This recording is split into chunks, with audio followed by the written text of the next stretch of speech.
Jerry, sigurado ka ba sa rutang binabagtas natin? Tanong ko sa kaibigan ko habang nagmamaneho ng van. Oo naman Vincent, ito yung nakalagay sa mapa, kaya sigurado ako. Pagtitiyak sa akin ni Jerry. Kasalukuyan kaming bumabiyahe patungo sa Kabikulan.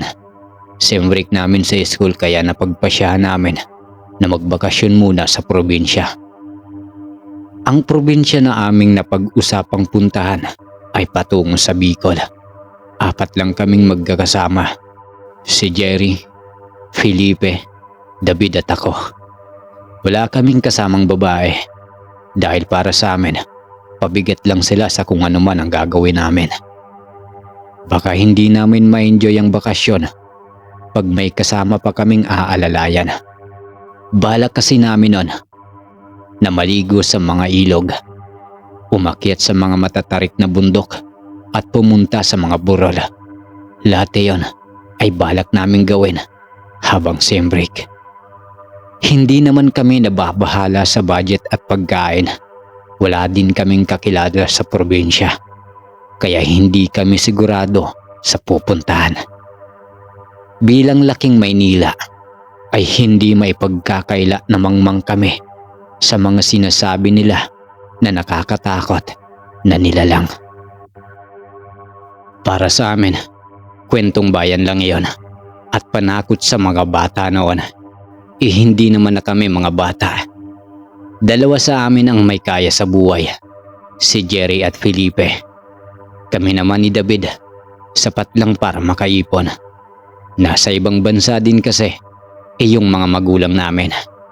Pero kahit ganon, ay hindi namin napapabayaan ang pag-aaral. Jerry, bakit di na lang tayo sa Kabisayaan pumunta? Tiyak naman na may magagandang tourist spot doon.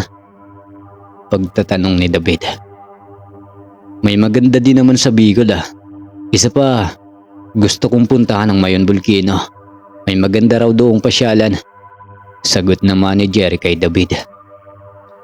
Isa pa, kung sa Visayas tayo pupunta, masyadong malayo.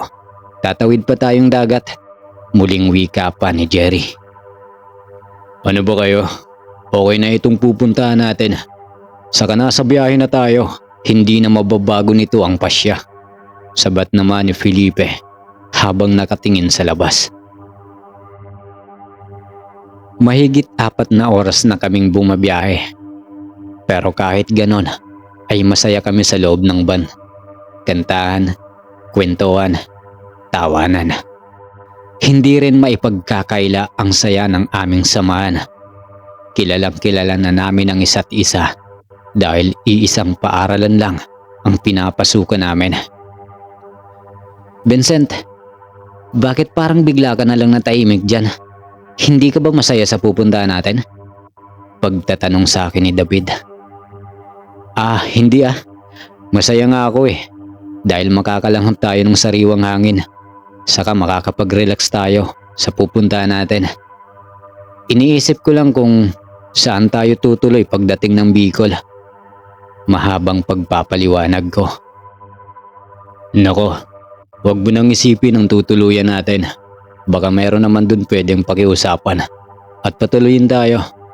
Sabat naman ni Jerry habang patuloy sa pagmamaneho. 9 AM na kami umalis ng Maynila. Kaya napagpasyahan namin na magpahinga. Malayo na din naman ang napuntahan namin. Nasa kalagitnaan na iyon ng Maynila tsaka Bicol. Habang nagpapahinga kami, naisip kong mag-search ng magagandang puntahan sa Bicol. Mga tol, mukhang magandang puntahan tong lugar na to. Ano sa palagay nyo? Wika ako sa mga kaibigan ko nang makita ang magandang pasyalan. Halos lahat naman magaganda, Vincent. Pero gusto ko munang puntahan ang Mayon Volcano. At pwede ba tayong magsimba muna pagdating natin sa Bicol? Wika naman ni Jerry nang makita ang mga larawan sa hawak kong cellphone. Pwede naman. Tama yun. Simba muna tayo bilang pasasalamat at humingi ng gabay sa Diyos para sa mga pupuntahan natin. Wika naman ni David. Ayos, may nakita ko. Magandang simbahan. Doon tayo pumunta. Wika ko naman sabay bulsa ng aking cellphone. Kahit saan naman tayo pwede magsimba. Hindi naman kailangan kung maganda o hindi. Ang mahalaga, makapasok tayo ng simbahan. Lahat naman ng tahanan ng Diyos ay sagrado ng dasal at salita niya. Kaya okay lang kahit saan. Mahabang wika naman ni Jerry. Ay, nagugutom na ako. Saan ba tayo pwedeng kumain? Total, maaga pa naman. Baka may kainan dito na pwede nating kainan. 6 na oras na tayong nasa biyahe, kaya gutom na ako. Teka, anong lugar na ba to? Pagrereklamo naman ni David habang nagpapalinga-linga sa paligid. Ayon dito sa mapa, nasa Quezon Province na tayo. Sagot naman ni Jerry. Nasa Quezon pa lang tayo? Kanina pa tayo umalis ng Maynila, di ba? Sagot pa ni David kay Jerry nang may pagkagulat. Hindi naman gaanong mabilis ang takbo natin. Isa pa umabot tayo sa matinding traffic sa Maynila. Sagot naman ni Jerry nang natatawa. Huwag na kayong magkwentuhan. Sumakay na kayo at maghanap na tayo ng makakainan. Gutom na din naman ako eh. Sagot naman ni Felipe habang nakaupo sa driving seat. Ikaw na magmamaneho? Tanong ni Jerry. Oo naman, bakit? Wala ka bang tiwala sa akin? Sagot naman ni Felipe na tila nagyayabang. Okay, sabi mo eh. Maikling tugon ni Jerry. Sumakay na nga kami ng van habang pailing-iling. Alam naman namin na marunong mag-drive si Felipe, kaya hindi na rin kami nagreklamo. Mabagal ang takbo namin noon dahil naghahanap kami ng makakainan. Isa pa, hindi naman kami maarte sa pagkain. Kaya kahit sa maliit at hindi mamahaling karinderya ay okay na sa amin. Uy Felipe, ayun oh, may kainan. Ayos! Wika naman ni David nang makita ang maliit na karinderya. Bumaba na kami pagkatapat sa kainan. Sa bandang unahan naman pinarada ni Felipe ang van, habang kami naman ay namimili ng mga pwede naming iulam. Ate, 4 nga po na ulam, saka 8 kanin. Wika ko habang tinuturo ang mga ulam na gusto namin. Ang dami mo namang kumuha ng kanin. Sa'yo ba lahat yun? Wika ni Felipe habang natatawa. Baliw, sa atin lahat yon. Sagot ko nang natatawa. Pagkasabi ko sa tindera ay agad naman akong pumunta sa kinaroroonan ng 3 kong kasama. Nagtatawanan pa ang mga ito habang papalapit ako. Anong pinagtatawanan nyo dyan ha? Wika ko sa mga ito nang nagtataka. Wala, napansin lang namin na titig ka sa babaeng tindera kaya natatawa kami. Sagot naman ni Jerry. Mga baliw. Maikli kong tugon, sabay upo sa harap nila. Maya-maya pa ay dumating na ang mga order namin. Kanya-kanya kaming gusto sa ulam. Pero nagpapasahan kami para matikman ang bawat order. Kalahating oras kaming nakaupo sa harap ng lamesang pinagkainan namin. Hindi naman kami pinaalis agad ng mga tindera dahil wala naman silang gaanong customer. Jerry, mukhang gabi na tayo makakarating ng Bicol. Pasado 3:00 na ng hapon eh. Wika naman ni Felipe habang nakatingin sa labas. Ayos lang yun. Pwede naman tayo magpahinga sa loob ng van. Sagot naman ni Jerry. Oo nga naman. Saka delikado rin ang magbiyahe ng gabi. Baka mapagtripan tayo ng mga tulisan. Sabat naman ni David. Uso pa ba dito ang mga tulisan? Sabat ko naman kay David. Hindi natin masasabi, lalo na't gabi natin babaybayin ang kalsada. Sagot pa ni David. Tara na, sumakay na kayo ng van. Magbiyahe na tayo habang may araw pa. Saad ni Jerry at tumayo mula sa pagkakaupo. Okay, let's go. Maikli namang sabi ni Felipe at tumayo na din. Mga ate, salamat po. Pahabol kong wika sa mga tindera ng karinderya. Sunod-sunod na nga kaming nagtungo sa van. Si Jerry ulit ang magmamaneho. Dalawa sila ni Felipe sa harap, habang kami naman ni David ay nasa likod. Matapos ang ilang oras na biyahe, ay tumigil na ulit sa pagmamaneho si Jerry. Tumigil kami sa tapat ng bus stop. Dahil kampante kami, naligtas sa lugar na ganon. Wala din kasi kaming makitang apartment, kaya wala kaming ibang tutulugan kundi sa van.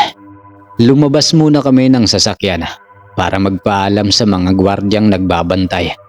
Baka kasi mamaya paghinalaan kami sa loob ng sasakyan. Pumayag naman noon ang gwardya. Saka sinabi na din namin na baka bukas na kami babiyahe ulit dahil baka delikado sa daan. Oo, tama yun. Bukas na lang kayo magpatuloy sa pagbiyahe. Delikado talaga sa lugar na ito. Wika ng gwardya na tila may ibig sabihin ang tinig. Ayaw ko man sanang sabihin ito pero bilang taga rito ay alam ko ang kinatatakutan ng mga tao dito. Muling wika pa niya. Manong guard, ano po bang ibig niyong sabihin na delikado? Pagtatanong ni Jerry sa guard. Alam niyo kasi mga sir, may mga Biglang natigilan ang gwardya sa kanyang sasabihin nang tinawag siya ng kanyang kasama. Sige, maiwan ko na kayo. Tinatawag na ako ng kabady ko. Wika pa nito at tumalikod na sa amin. Basta, dyan na lang kayo. Huwag na kayong umalis o gumala pa kung saan-saan. Baka lapain kayo ng mga nilalang sa daan. Pahabol pa nito habang naglalakad palayo sa amin. Anong ibig sabihin nun? Baka lapain tayo ng mga nilalang sa daan? Pagtatakang tanong sa amin ni Jerry. Ewan ko, baka mga hayop sa gubat ang ibig niyang sabihin. Sagot na lang namin sa tanong ni Jerry. Matapos nga noon ay bumalik na kami sa loob ng van. Nakabukas pa noon ang pinto ng sasakyan, kaya may hangin kaming nalalanghap. Habang ang bawat isa sa amin ay may hawak na cellphone at kanya-kanya nang nakapwesto sa loob. Lumipas ang ilang oras ay tumigil na din kami sa pagse-cellphone. Balak na din namin magpahinga. Bago matulog ay pumunta muna kami sa palikuran para umihi. Naiwan si Jerry noon sa van para magbantay ng mga gamit namin. Pabalik na kami noon ang aming sasakyan nang nilapitan kami ng gwardya at may sinabi sa amin na hindi naman namin pinaniwalaan, pero sinunod na lang namin dahil baka magalit sila at paalisin kami. Mga sir, kung maaari sana, huwag na kayong lalabas ng sasakyan pagsapit ng alas 12 ng gabi at pakiusap lang po. Isarado nyo ng maigi ang pinto at bintana ng sasakyan nyo. Paalalang wika sa amin ng guard na kausap namin kanina. Mga sir, sumunod na lang po kayo sa amin para sa kaligtasan nyo. Sabat naman ang isa pang gwardya. Anong pinagsasabi ng mga yon? Hindi ko sila maintindihan. Pagtatanong sa amin ni Felipe habang naglalakad kami patungo sa van.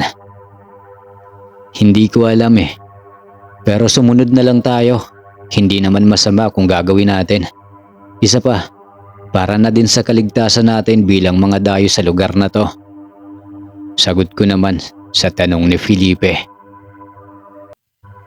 Nakarating na kami sa van kung saan ito nakaparada.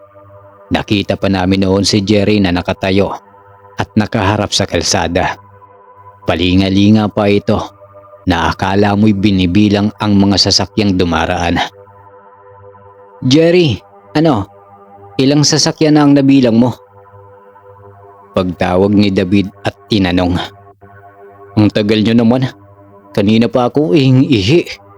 pagrereklamo ni Jerry nang humarap sa amin. Pasensya ka na, Jerry. Kinausap pa kasi kami nila Manong Guard. Sagot naman ni Felipe. O siya, kayo naman na magbantay dito. Muling wika ni Jerry. Bilisan mo. Maikling wika ni Felipe. Oo, hindi naman ako matagal umihi kagaya nyo. Sarkastikong sagot naman ni Jerry habang naglalakad papalayo. Maya-maya pa ay dumating na si Jerry. Ang bilis ng bawat hakbang nito. Dali-dali naman namin itong nilapitan at tinanong. O Jerry, bakit nagmamadali ka? Tanong ko kay Jerry.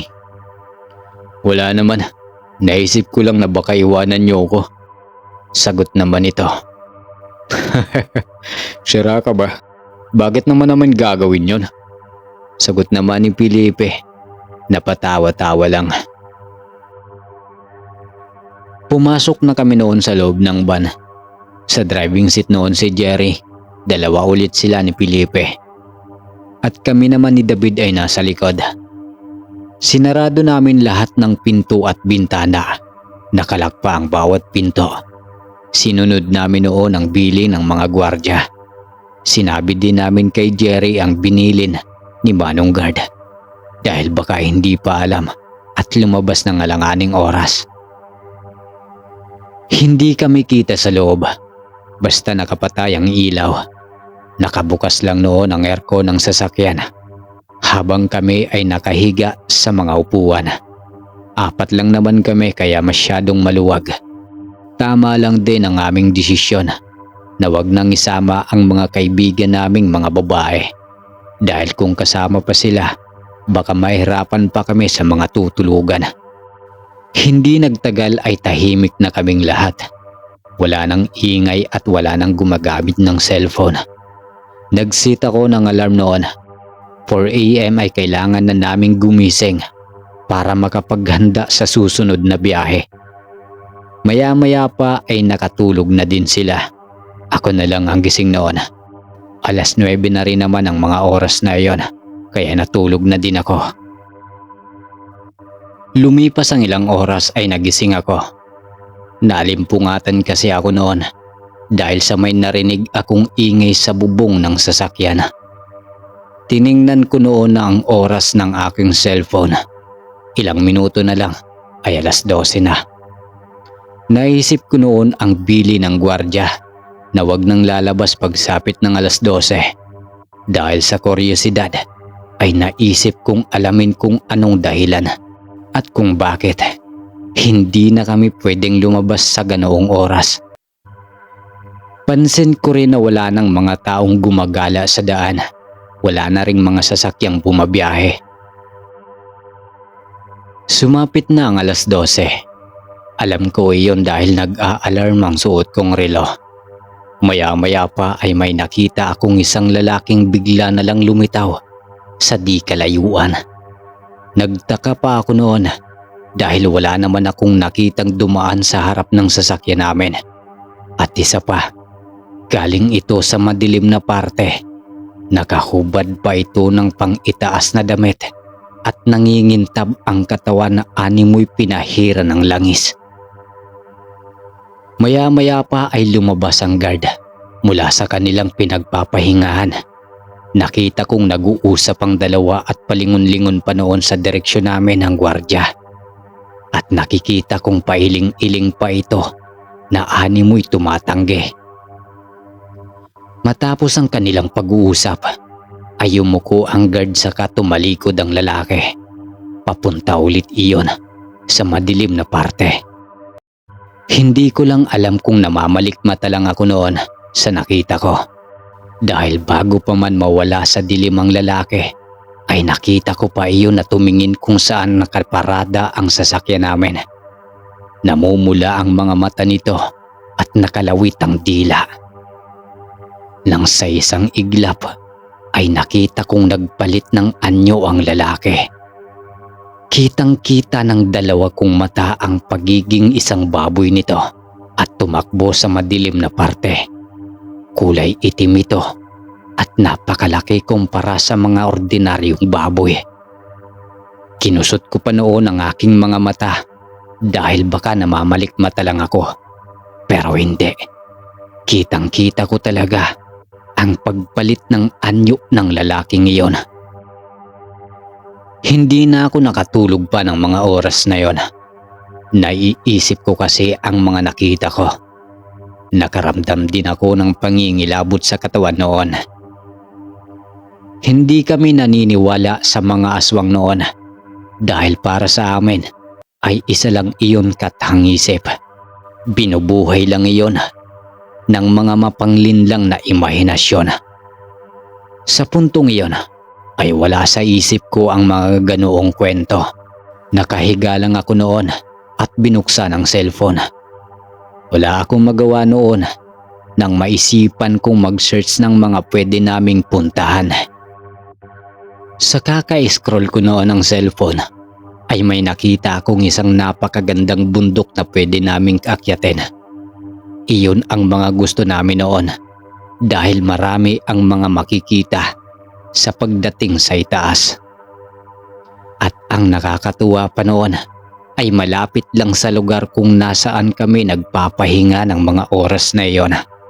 Tinandaan ko ang pangalan ng lugar na iyon dahil ipapakita ko sa mga kasama ko kinabukasan. Ilang oras na lang noon ay sasapit na ang umaga.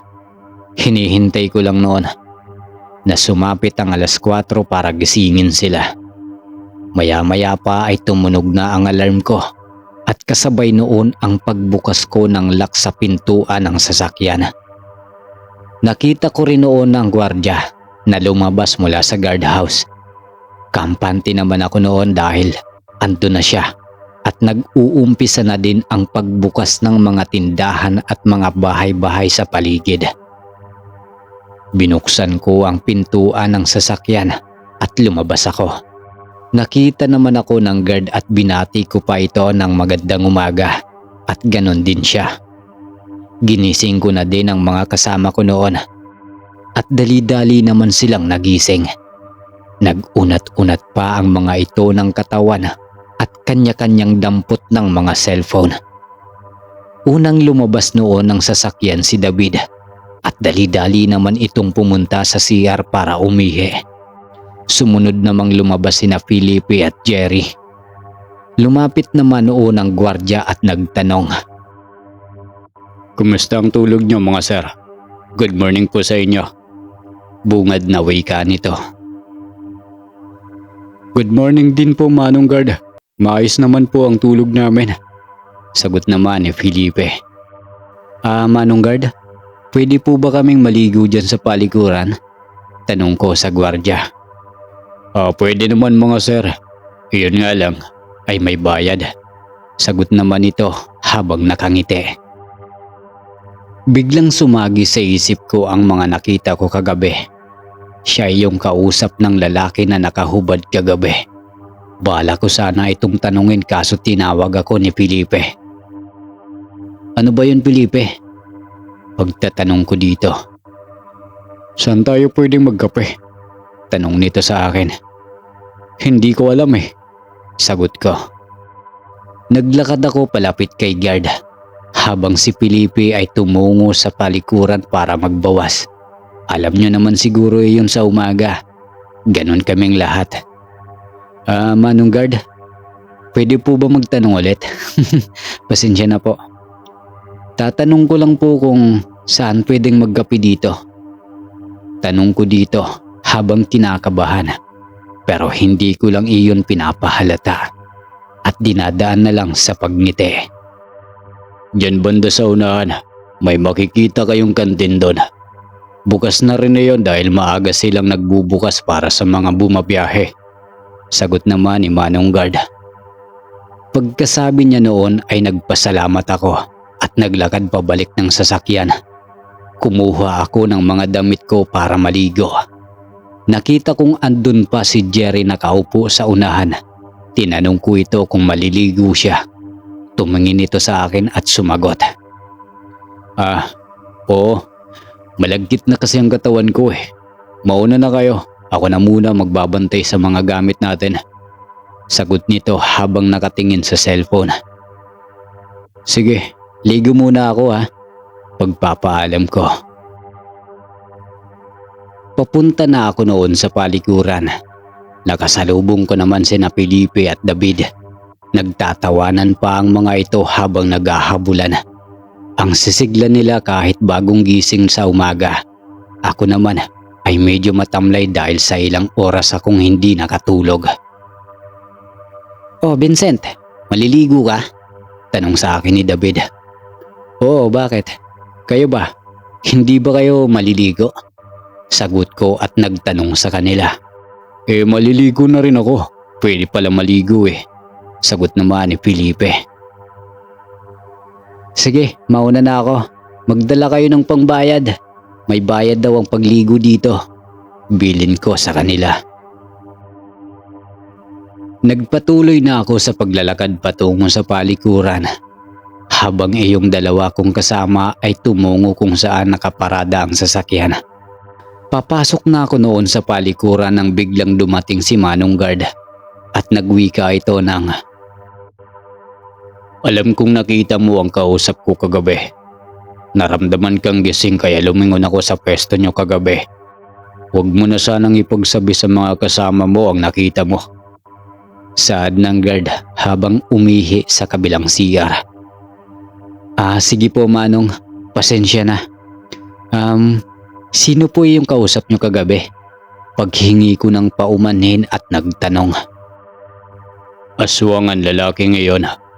Kaya huwag ka nang maingay sa mga kasama mo.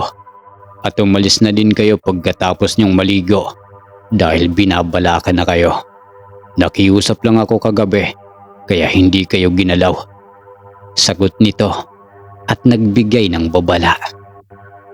Magtatanong pa sana ako nang biglang dumating sina David at Jerry. Naiwan si Felipe para magbantay. Umalis na din si Manong Guard. Tumingin muna ito sa akin at tumango. Sa puntong iyon ay kinabahan ako dahil kitang-kita ko sa pagmumukha nito ang pagiging seryoso. Vincent, bakit hindi ka pa naliligo? Kanina ka pa dito ah. Pagtatanong ni David at pumasok sa kabilang CR. Wala. Kinausap pa kasi ako ng guard. Sagot ko dito habang naguhubad ng damit pangitaas. Habang nagbubuhos ako ng tubig ay pinag-isipan kong maigi ang sinabi ni Manong. Hindi kasi ako makapaniwala sa mga nalaman ko mula sa kanya. Aswang? Mayroon bang aswang dito? Saka hindi naman totoo iyon. Wika ko sa aking isipan. Dali-dali na akong nagbuhos ng tubig at nagsabon sa katawan. Nagmamadali na rin kasi kami dahil magliliwanag na. Makailang saglit pa ay lumabas na ako. Dali-dali naman akong naglakad pabalik ng sasakyan.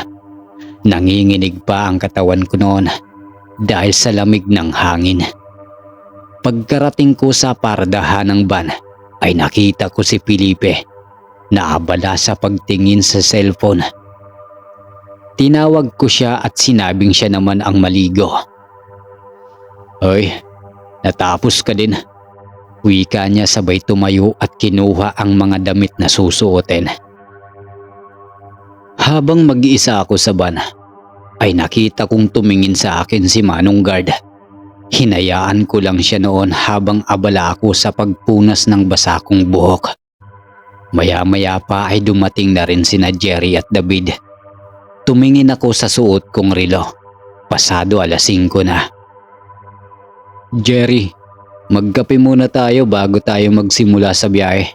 Para naman mainitan ang mga sikmura natin. Wika ako kay Jerry na abala sa paghalungkat ng bag sa likod ng van.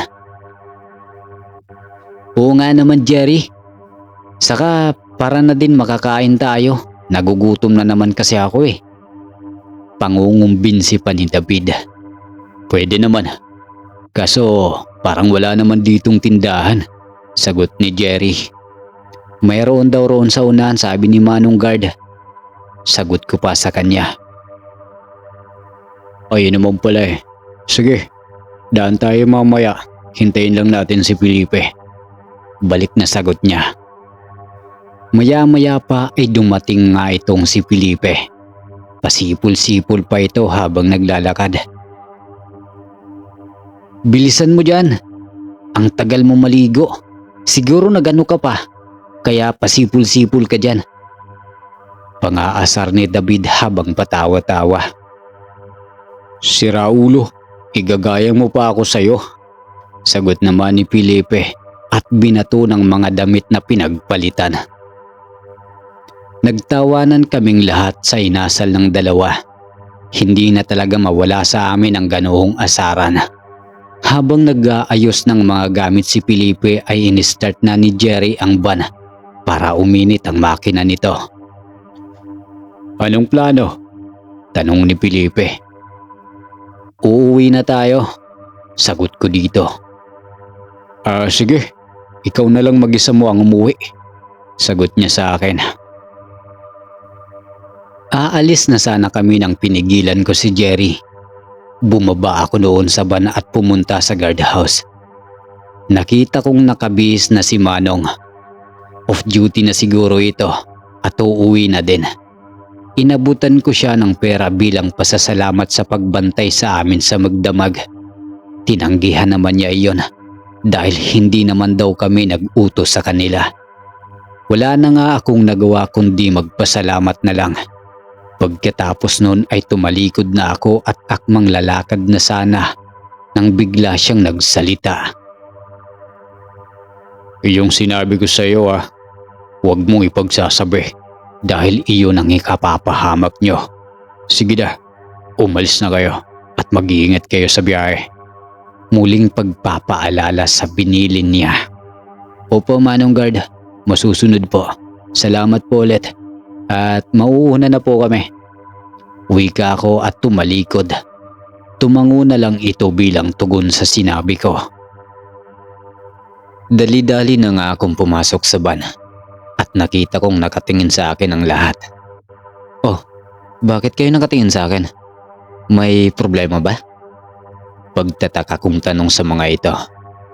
Wala naman. Akala namin mag-iiyakan pa kayong dalawa. Sagot naman ni Felipe.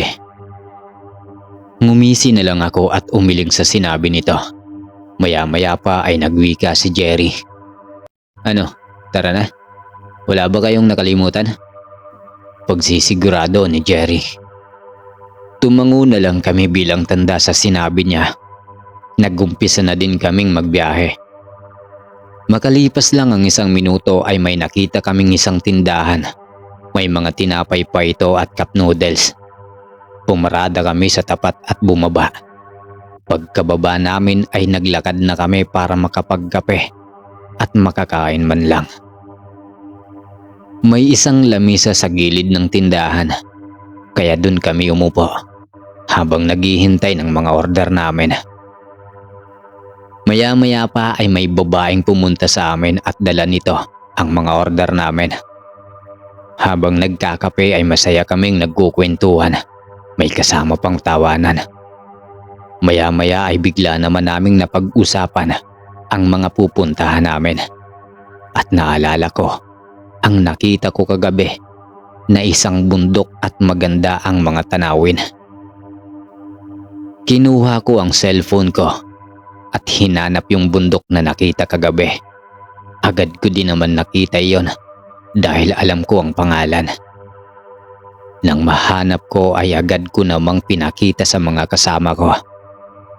Alam kong hindi nila matatanggihan iyon dahil pare-parehas kami ng gusto at hilig sa ganoong bagay.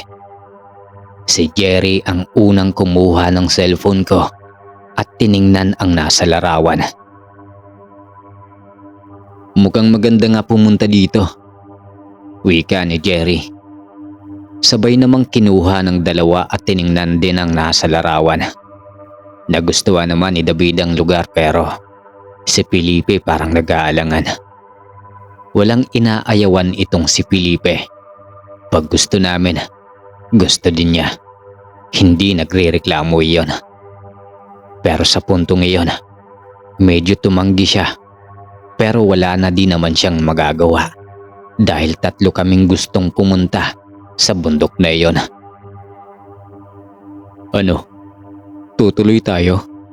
Para kasing delikado sa lugar na yan eh. Pagrereklamo ni Felipe sa amin. Hinahanap namin ang tamang destinasyon ng lugar. Nakita namin iyon sa Google Map.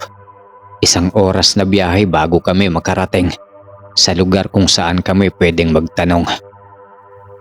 Pagkatapos namin magkape ay agad naman kaming sumakay sa van.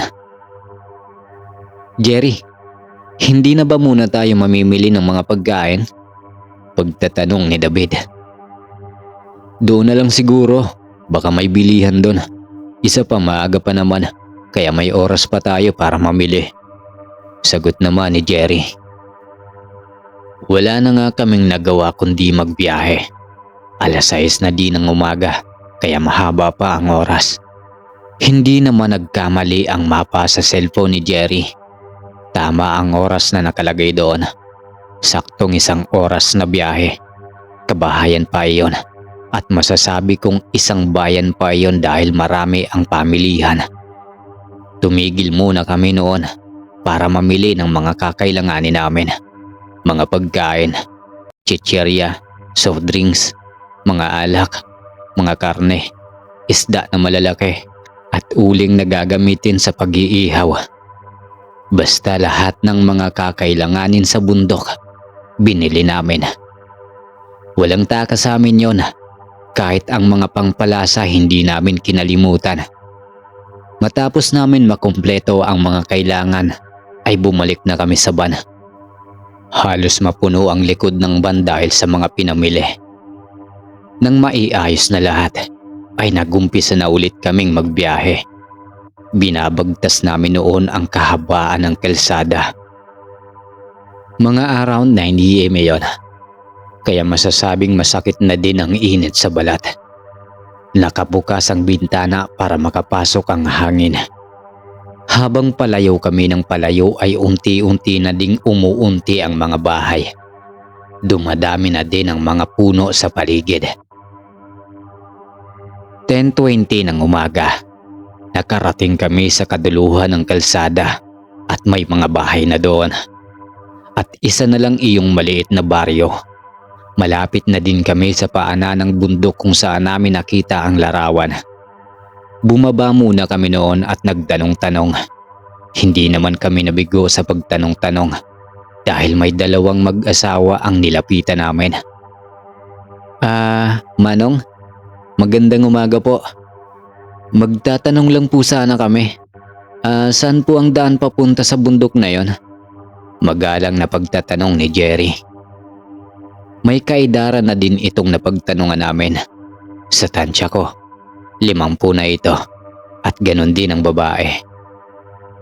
Diyan ba sa bundok na yan?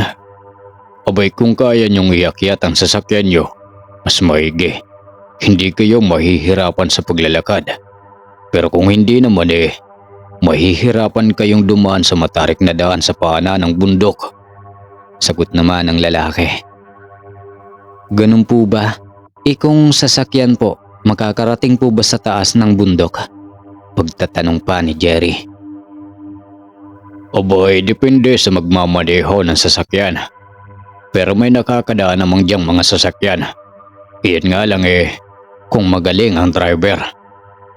Sagot pa ni Manong. Ganun po ba? Sige po Manong, salamat po. Muling tugon ni Jerry. Pagkatapos ng kanilang usapan, sumakay na ulit kami sa van at sinabi ni Jerry na pipilitin daw niyang i-drive ang sasakyan para makadaan sa sinasabi ni Manong. Nang sa ganon ay hindi na din kami mahirapan sa pagbubuhat ng mga kagamitan. Anong balak mo, Jerry? Tanong ko kay Jerry. Wala na tayong magagawa. Sabi naman niya may dumadaan namang sasakyan kaya magagawa din natin. Sagot sa akin ni Jerry. Magaling namang driver si Jerry, kaya gagawin niya din ang makakaya niya. Isa pa, wala na din naman siyang magiging problema sa van dahil sarili naman niya iyon. Huwag nga lang talagang magkaaberya sa gitna ng daan. Tirik pa ang araw noon kaya walang problema. Tuloy ang aming pag-usad.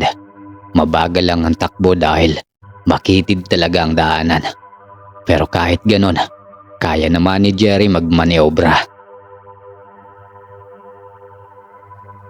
Ito ang kauna-unahan nating bakasyon na talagang pinahirapan tayo. Wika ni Felipe habang kinakabahan. Ano bang sinasabi mo? Lahat naman kaya nating gawin. Isa pa, maaga pa naman, kaya hindi tayo mahihirapan na makita ang daraanan. Wika ni Jerry. Oo nga naman Felipe, ikaw talaga masyado kang kabado eh. Saka andito na tayo, wala nang atrasan to. Wika naman ni David. Nasa kalagitnaan na kami ng aming binabaybay. May nakita kaming isang malawak na kapatagan at naisip namin na baka iyon na ang hangganan ng daanan na iyon. Nang marating namin ang kapatagan na iyon ay tumigil na kami. Nagsibabaan na din kami para makita ang kabuuhan ng lugar. Pagkalabas namin ng sasakyan ay isang malakas na hangin ang sumalubong sa amin. Napakasarap sa pakiramdam pag nakakalanghap ng hangin. Tumingin kami sa paligid at kitang-kita namin ang mga bahay sa baba at maliliit na sasakyang dumaraan sa kalsada. Mga ulap na asul, tanda na walang panganib na darating. Walang ulan, walang bagyo at kung ano-ano pa. Makikita rin ang karagatan ng malalasang alon at may mga kumikinang-kinang sa tuwing nasisinaga ng araw. Mga bundok sa kabilang nayon ay hindi na gaanong maaninag dahil sa mga puting ulap. Napagpasya na naming doon na lang kami. Total kitang-kita naman ang kabuuan. Nilabas na namin ang lahat ng mga kagamitan. Maging ang mga lulutuin ay nasa labas na din. Maliit na lamesa, galon ng mga tubig, maliit na lutuan at marami pang iba. Tulong-tulong kaming nagtayo ng tent. Masakit sa balat ang init dahil nasa katirikan kami ng araw. Pero dahil may hangin ay hindi gaanong ramdam. 20 minutes din namin kinabit ang tent. Hindi naman gaanong kalakihan niyon dahil 4 lang naman kami. Pagkatapos ay tulong-tulong na din kami sa mga lulutuin. Kanya-kanyang tuka sa mga gagawin. Pansin kong hindi masaya si Felipe, kaya hinayaan ko na lang iyon. Jerry, anong balak natin pagtapos kumain? Tanong ni David kay Jerry. Hindi dating gawi. Kita niyo ba yung mataas na bundok na yon? Parang gusto kong puntahan. Sagot niya habang nakaturo sa nag-iisang bundok. Sangayon ako, sagot pa ni David. Mga ilang oras ang lumipas ay nakapagluto na kami. Marami ang niluto namin para hanggang hapunan. 1 PM. Naghanda na kami. Suot ang mga kakailanganin namin. Travel bag, tumbler na puno ng tubig at kung ano-ano pa. Felipe, hindi ka ba sasama? Tanong ni Jerry. Hindi na Jerry, dito na lang ako. Hindi kasi ako mapakali eh. Sagot niya na parang may kakaiba. Mula kanina ay pansin ko na ang pagiging werdo ni Felipe. Masaya pa siya noong namimili kami ng mga kakailanganin sa bundok. Pero noong binabaybay na namin ang kahabaan ng kalsada papunta sa pakay namin, ay nagiba siya. Hindi ko lang alam kung anong problema dahil hindi naman siya ganoon dati. Sige, ikaw bahala. Magpahinga ka na lang muna dyan at bantayan ang mga gamit natin. Babalik din kami mamayang hapon. Saglit lang kami doon. Saad ni Jerry at umalis na kami. Hindi mawawala ang mga dala naming kutsilyo, flashlight, camera syempre, hindi mawawala yon, at cellphone. Masaya kaming naglalakad noon sa kalagitnaan ng araw. Pero baliwala sa amin yon. Batid ko din na may mga dumadaan doon at pumupunta dahil may maliit na daanan pang tao. Malapit lang ang bundok kaya madali lang namin itong mararating. Nasa pinakapaanan na kami ng bundok nang aakyatin. Pero nakakapagtaka lang dahil wala na kaming makitang daanan ng tao. 3:00 ng hapon noong mga oras na yon. Pero nagpatuloy pa rin kami sa paglalakad pataas ng bundok. Sa paglalakad namin ay may nakita kaming isang maliit na sityo. Kitang-kita namin iyon dahil nasa mataas na bahagi kami ng bundok. Napansin kong iilang bahay lang ang naroon, kaya masasabi kong maliit na sityo iyon. Jerry, bakit hindi natin puntahan ang mga bahay na yan para makapagtanong tayo kung saan ang daanan papunta sa tuktok nitong bundok? Saad ni David kay Jerry. Oo nga naman Jerry, anong oras na din kasi? Ilang minuto na lang, 4:00 na. Pagsang-ayon ko pa sa sinabi ni David. Wala tayong magagawa. Sige, puntahan natin at magtanong tayo. Sagot naman ito. Dali-dali na nga kaming tumungo sa mga bahay na iyon. Nahirapan pa kami noon dahil mahirap ang daanan. Tumingin ako sa cellphone ko, pero walang signal. Kaya nilagay ko na lang ulit sa bulsa iyon at nagpatuloy sa paglalakad. Nasa hulihan ako noon habang nasa unahan si Jerry. Maya-maya pa ay nakarating na kami sa patag na bahagi. Pero nakakapagtaka dahil sobrang baho ng paligid. Hindi ko maintindihan ang amoy. Pansin kong ramdam din ang dalawa kong kasama dahil napapatakip din ito ng mga ilong at napapadura. Si Jerry noon ay naduwal pa dahil hindi kinaya ang amoy. Habang palapit kami ng palapit ay nakakaramdam kami ng kakaiba. Hindi namin mawari. Maging ang amoy ay mas lalong tumindi pa. Nang marating namin ang mga bahay ay nagtanong kami. Magandang hapon po. Maari po ba kaming magtanong? Saan po ang daan dito patungo dun sa tuktok ng bundok? Pagtatanong ni David. Kakaiba na ang nararamdaman ko noon. Doon lang ako nakaramdam ng kilabot. Hindi ko lang alam kung anong dahilan, pero kakaiba talaga. Talagang maganda ang hapon mga totoy. Batid kong naliligaw kayo. Wika ng isang matandang lumapit sa amin. Hindi siya iyong napagtanungan namin, pero siya ang sumagot. Siguro siya ang namumuno sa sityong iyon. Iyong mga kasama niya doon ay mga nakatitig lang sa amin at nakangiti.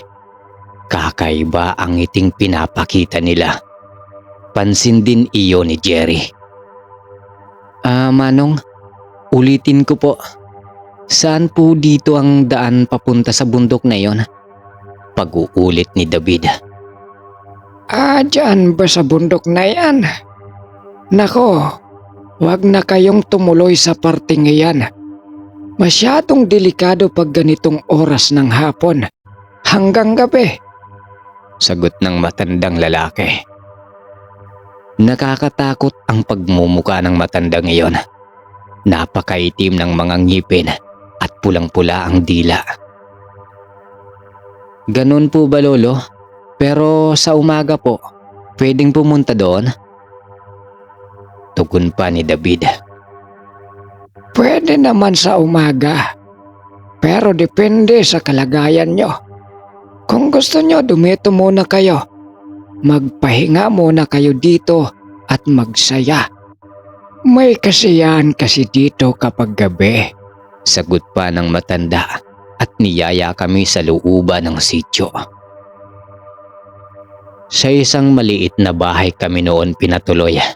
Tinulungan pa kami ng iilang nakatira doon na buhatin ang mga dala namin. Tumingin ako sa aking orasan. Nagulat na lang ako dahil 4:00 na. Wala ding signal ang mga dala naming cellphone. Ang usapan namin noon kay Felipe ay ganoong oras kami uuwi. Pero hindi kami nakakapag-contact dahil sa walang data. Alam nyo mga Ginoo, Marami na din ang mga napupunta dito para magpahinga at umakyat sa bundok na yan. Itong kubong ito ay ginawa para sa mga bisita. Kaya kampante kayo dito. Pagpapaliwanag pa ng matanda. Wala na kaming nasagot pa kundi ang tumango. Mga nakaupo kami sa upuang gawa sa kawayan. Mga nakahubad pa kami noon ng pang-itaas na damit dahil sobrang init. Maalinsangan din ang hangin kaya hindi rin kami mapakali. Ano sa palagay nyo? Babalik tayo sa tent o dito na lang tayo? Wika ni Jerry. Ikaw, anong plano mo? Sagot naman ni David. Siguro bumalik na lang tayo doon. Hindi naman kalayuan niyon, di ba? Saka walang kasama doon si Felipe. Sabat ko sa kanila. May isang bata ang lumapit sa amin at umupo sa tabi ko. Napakaamo ng pagmumukha nito. Sa tansya ko 7 o 8 taon pa lang iyon. Toto. Saan ang daan dito pag pumupunta kayo sa bayan? Tanong ko sa bata. Hindi siya nagsalita, pero may tinuro itong isang direksyon. Madamo sa gawing iyon, kaya hindi ako naniniwala na may daanan doon. Magtatanong pa sana ako pero naglakad na ito papalayo sa amin. Nagtungo ito kung saan kami nanggaling kanina. Maya-maya pa, may dumating na 2 babae at may dalang mga pagkain. Inilapag nila ito sa upuan at umalis din agad. Kasunod noon ang pagdating ng matandang lalaki na kumausap sa amin kanina. Oh mga Ginoo, kumain muna kayo habang mainit pa ang sabaw. Maya-maya may kasiyahan dito. Pwede kayong sumali. Magsayaw-sayaw din kayo. Tumango na lang kami sa sinabi ng matanda. Magpapaalam na sana kami sa matanda. Nababalik na kami kung saan nakaparada ang sasakyan. Pero agad din itong umalis. Magtatakip silim na, kaya dumadami na ang mga tao. Nagtataka naman ako noon dahil iilan lang ang bahay dito. Pero bakit ang daming tao?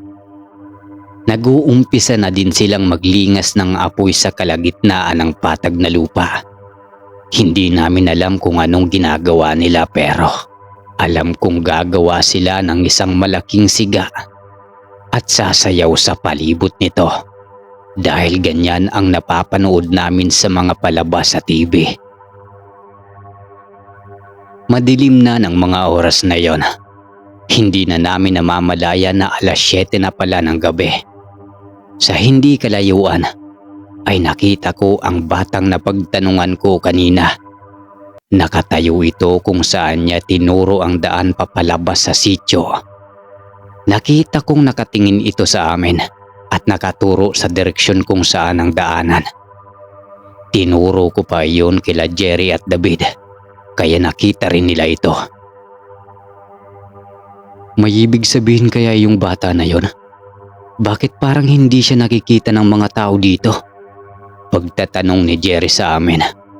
Maya-maya pa ay parang nag-iba ang mga kinikilos ng mga tao. Ang liliksi na nila tapos parang kakaiba na ang mga mata. Wala kaming alam kung anong nangyayari. Pero pansin kong masasama na ang mga tingin nila sa amin. Nakakatakot na. Maganda ang gabi ngayon mga Ginoo. Maghanda na kayo. Wika ng matanda na bigla na lang lumitaw. Maya-maya pa ay nagkumpulan na sila at nakatingin sa amin. Nakaramdam kami ng takot sa mga nakikita namin. Lintik, mukhang mayroong mangyayaring hindi maganda dito. Biglang wika ni Jerry. Sa puntong iyon ay kinuha na namin ang mga gamit sa travel bag na dala namin. Lahat kami ay may dalang patalim. Ang patalim ko noon ay isang tanso. Makintabi yon. Kahit sa dilim ay kitang-kita iyon. Nang makuha na namin iyon ay bigla na lang silang nag-angil na para bang mga hayop. Unti-unti na ring tumutulo ang mga likido ng mga ito sa kanilang mga bibig. Putya, totoo ba itong nakikita natin? Mga aswang ba sila? Natatakot na tanong ni David. Hindi na din ako makapagsalita dahil sa mga nakikita ko. Kahit si Jerry ay wala na ding imik. Dikit-dikit kaming tatlo noon at unti-unti na silang naglalakad papalapit sa amin. Hinihingal na din kami noon dahil sa kabang nararamdaman. Putya, mamamatay ata tayo dito. Muling wika ni David. Akma nang susunggab sa amin ang mga ito. Nang bigla silang natigilan nang may nagsalita sa bandang itaas ng bahay na tinutuluyan namin. Kasunod noon ay ang pagtawag ni Felipe sa pangalan namin. Paglingon namin sa kinaroroonan nila ay nakita namin ang 5 kalalakihan. Kasama noon si Felipe ng 4 na lalaki. Halina kayo, tumakbo na kayo dito. Sigaw ni Felipe. Sa pagkagulat ay hindi kami agad nakagalaw. Bumalik lang ang wisyo namin nang magsalita na ang lalaking kasama ni Felipe. Habang ang mga tao sa sityo ay hindi makagalaw at nakatingin sa direksyon nila Felipe. Dali-dali kaming kumilos at kinuha ang mga dala naming bag. Wala na nga kaming nagawa kundi ang tumakbo sa kinaroroonan ni Felipe. Kayong dalawa, samahan nyo na silang makabalik sa atin. Kami na muna ang bahala dito. Wika ng lalaking napagtanungan namin bago umakyat ng bundok. At nakita rin namin ang gwardyang nakausap namin noon sa bus stop. Magtatanong pa sana kami noon. Pero dali-dali na kaming hinila ng 2 lalaki para makaalis sa lugar na yon. Wala na kaming nagawa kundi tumakbo habang ang lalaking napagtanungan namin at ang gwardya ay nagpaiwan. Hindi namin alam kung ano ang gagawin nila pero hinayaan na lang namin sila. Mabilis ang ginawa naming pagtakbo. Walang tigil iyon at hindi na namin ininda ang mahirap na daan dahil sa pagkataranta at takot sa katawan.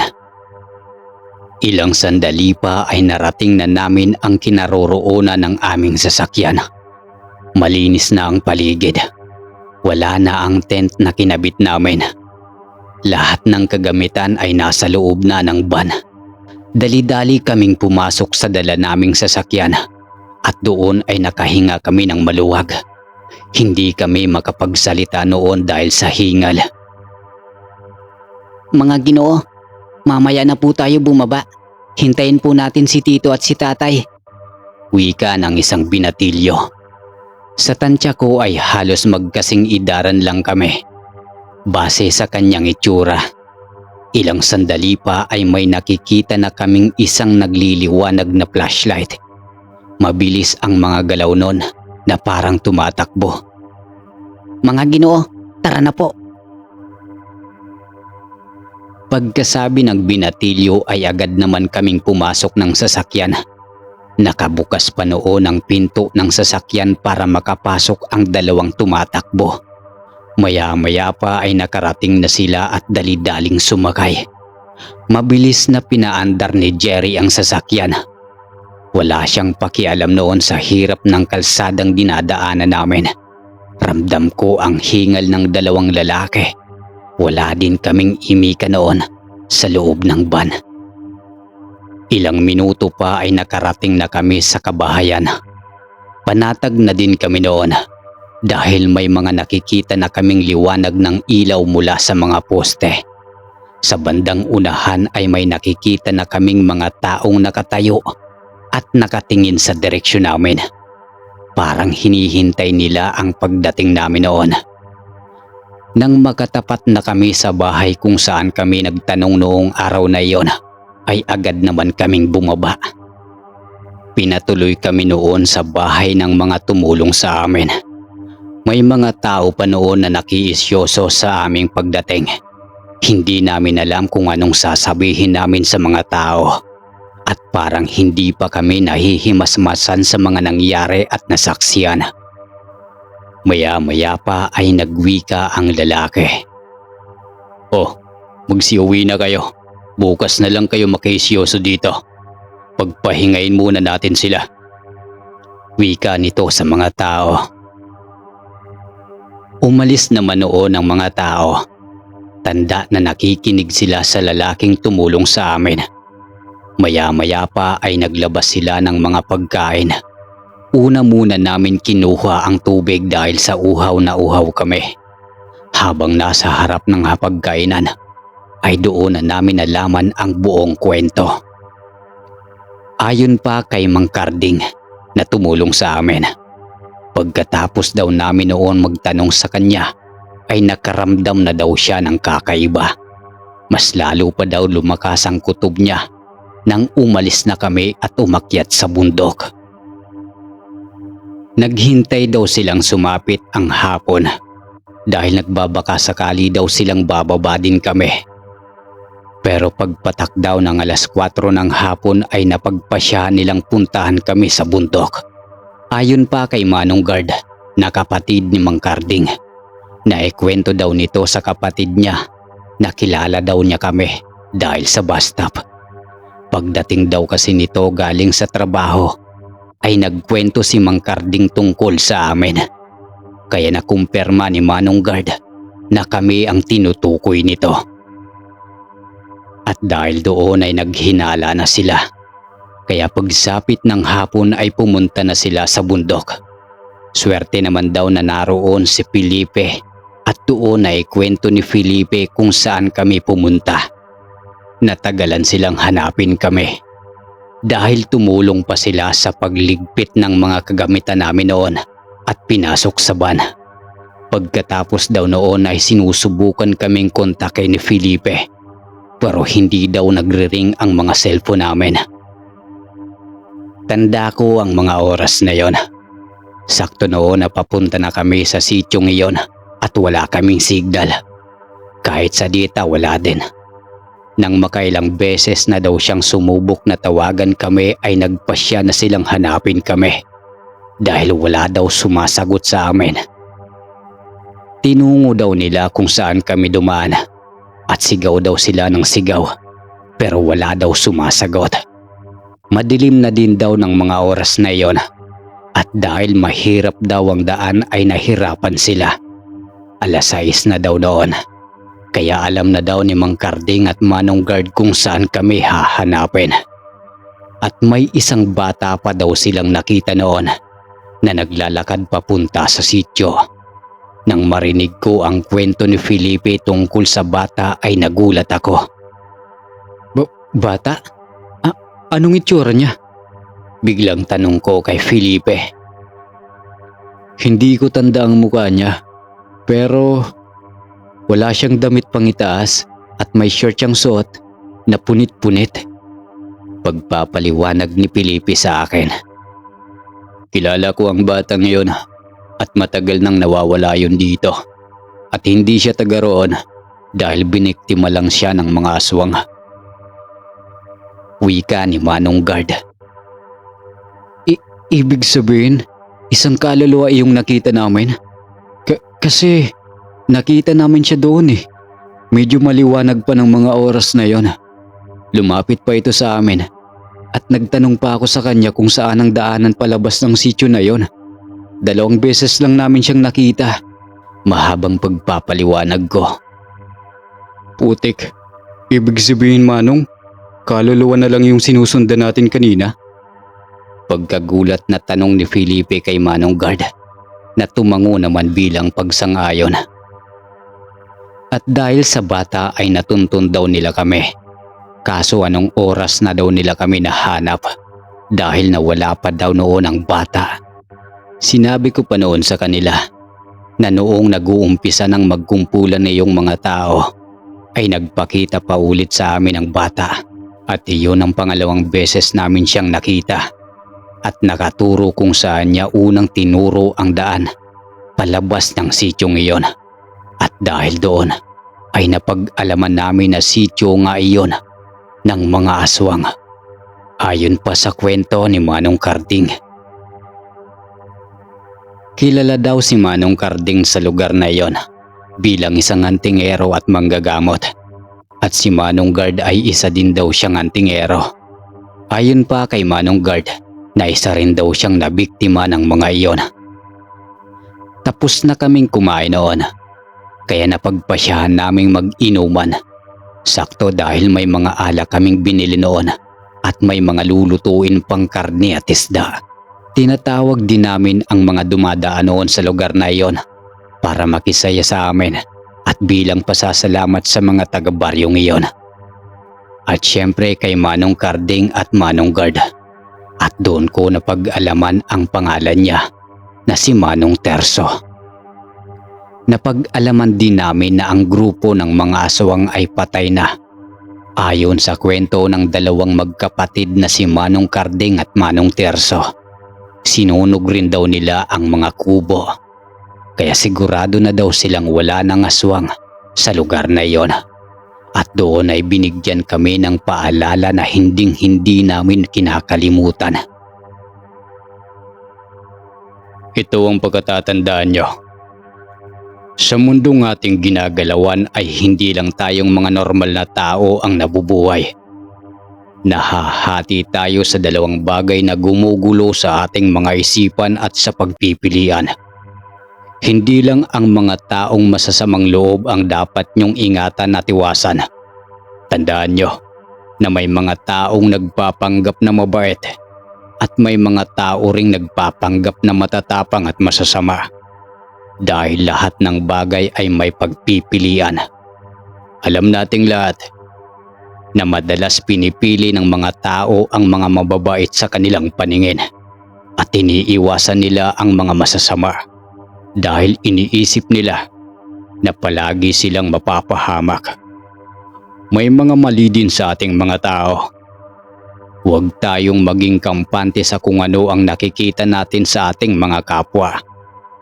Dahil ang ating mga mata ay isa lamang liwanag sa paligid.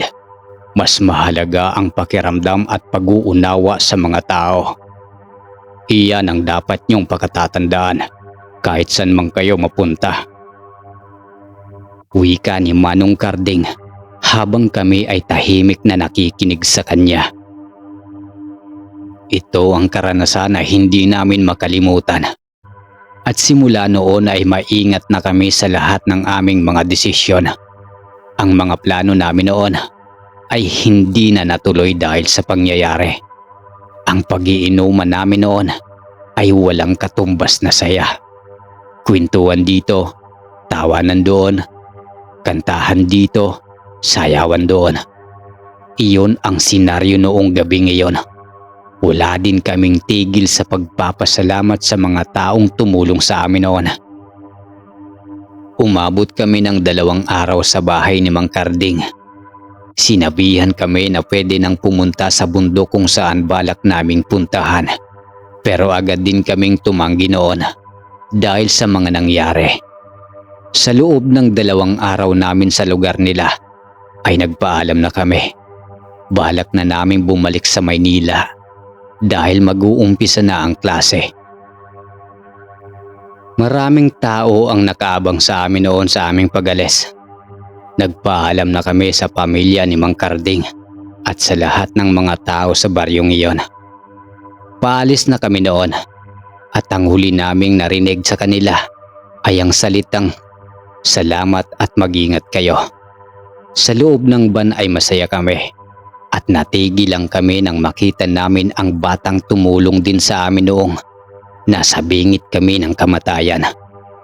Kumakaway ito sa amin at nakangiti. Tinigil ni Jerry ang sasakyan at binuksan namin ang bintana ng van. Saka kumaway din kami at nag-sign of the cross at nagwika ng maraming salamat. Matapos noon ay mabilis na pinatakbo ni Jerry ang van. Maaga kaming umalis noon hanggang sa marating namin ang bus stop. Tumigil kami doon at bumaba para puntahan si Manong Terso dahil naka-duty siya noon. Naglakad na kami noon para makapagpaalam at makapagpasalamat. Pabalik na kami noon sa van nang bigla itong nagwika ng, "Mag-iingat kayo at sana bumalik pa kayo dito. Welcome kayo sa baryo namin. At salamat din sa inyo. Dahil kung hindi sa inyo ay hindi namin mapapatay ang mga aswang. Kayo ang naging dahilan para sumuway sila sa aming kasunduan." Huling wika niya sa amin at hinawakan ang bawat isa sa amin ng aming ulo. Naglakad na kami at sumakay sa van. Kumaway pa sa amin noon si Manong Terso. "Dumaan muna tayo sa simbahan para makapagdasal at makapagpasalamat," wika ni Jerry na agad naman naming sinang-ayunan. Hindi naman kami nabigo. Dahil may nadaanan kaming simbahan, pumasok kami doon at nagdasal. Maya-maya pa ay lumabas na kami at sumakay ng van. Felipe, isa kang tunay na kaibigan. Utang din namin sa iyo ang buhay namin. Salamat kaibigan." Biglang wika ni Jerry at nakatingin kay Felipe. At ito ang kwento na hinding-hindi namin makakalimutan na pinamagatang napunta sa sityo ng mga aswang. Wakas.